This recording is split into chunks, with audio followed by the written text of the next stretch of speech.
Hi, I'm Cherry's girlfriend asking you if it's okay that to check out the description down below and click the link to Cherry's Shopee account. It will really help this channel if you purchase stuff from Cherry's Shopee account. So please take a quick look and don't hesitate to buy some toys, second-hand items, and all sorts of ukay-ukay. Now enough with the plug, let's get back to the video. Yo, it's your boy, the C to the Y, the G to the Y, Cherry Jerry Baby. And today I'm at Monumento for the RGCP Kolektors Alley mini event at Caloocan Mall to discuss the backstage fuckery behind the making of Star Wars Episode 4. Now, speaking about Star Wars, I will be at Ayala 30th from April 29 and April 30th. I'll be cosplaying as Yoda. So if you see Yoda and just so happens to be me, don't be a stranger. Please say hello. I'm so excited to do much more cosplay events as Yoda. Now,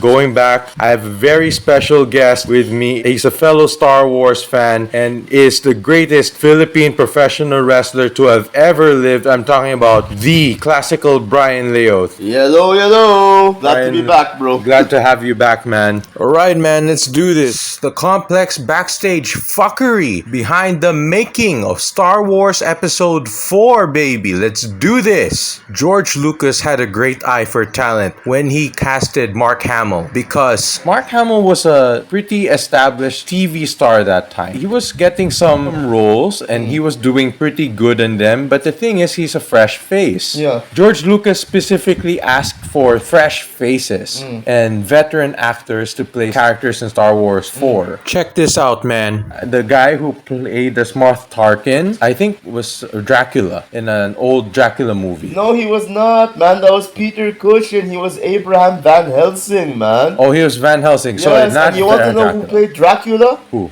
The guy who played Count Dooku, Christopher Lee. Yo! Man. Yo! That's what Yo! I think you made me remember now. Yeah, Peter Cushing played the villain in Star Wars Episode 4, right? Yes. But he was the hero in the Dracula films, the ones made in England. And he was Abraham Van Helsing, and the guy playing, in my opinion, the most iconic interpretation of Dracula was Christopher Lee, Count Dooku. And that's why he was Count Dooku, because he was Count Dracula. So, to my knowledge, Lee suggested he be a count in the Star Wars movies. More full circle. Yeah, man. Nice. Wow, I just realized that is so cool, man. Yeah. Abraham Van Helsing was in the first trilogy, and then Dracula was in the prequel trilogy. That is really awesome, man. It is. Wow. It is. And then I forgot who was Ben Kenobi for the fourth. Alec Guinness. I forgot exactly what made him so cool, but I know that he was a general for some war movie, but that's it.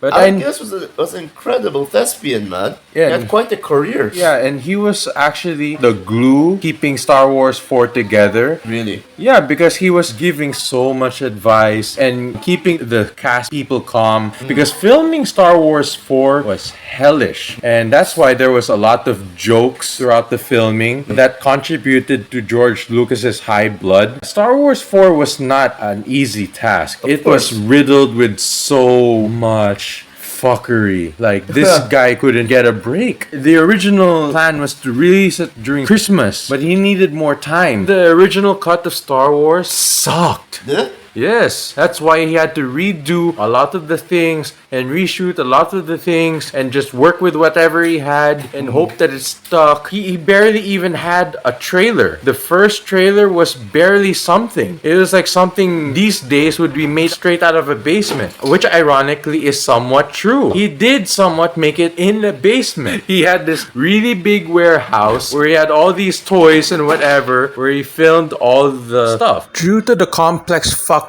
behind Star Wars, they moved it to the summer. That's why we got the summer releases on the same month, and it became a tradition to always release it during the summer. That's why if you noticed, all the movies and the prequels, they were released in the summer. All of them. Yeah, but now, for whatever reason, it's always on Christmas season, right? Because that was the original plan. That's interesting. I had no idea. Dude, I just mentioned it earlier. The original cut sucked. A lot of the things needed to be reshot, redone, re-edited, reimagined, everything. The guy barely even had a trailer. There was no way they're gonna make a Christmas release. That's why they did summer releases. But now, with technology being so developed, George Lucas managed to make Christmas releases just as originally intended. That's why we have Christmas releases instead of summer releases. Personally, I prefer the summer releases because May the 4th be with you, Revenge of the 6th. Anyway, that's just me. It's an amazing movie. You gotta watch it. I just hope that after listening to everything that George Lucas has went through in order to make Star Wars 4, you'll grow to have a new appreciation for CGI, practical effects, filmmaking, and the hard work it takes for production people, stuntmen, stunt choreographers, and actors, and directors, and screenwriters, and writers in general, and everybody else in between, and everybody else in the back to create the movies that we will grow up to watch as we grow old and for other generations to enjoy. I had an amazing time here at the RGCP Kolektors Alley mini event here at Caloocan Mall. I hope to come back soon To Monumento! when the time is right, when the opportunity is right, and when the event is right. I love toys, man.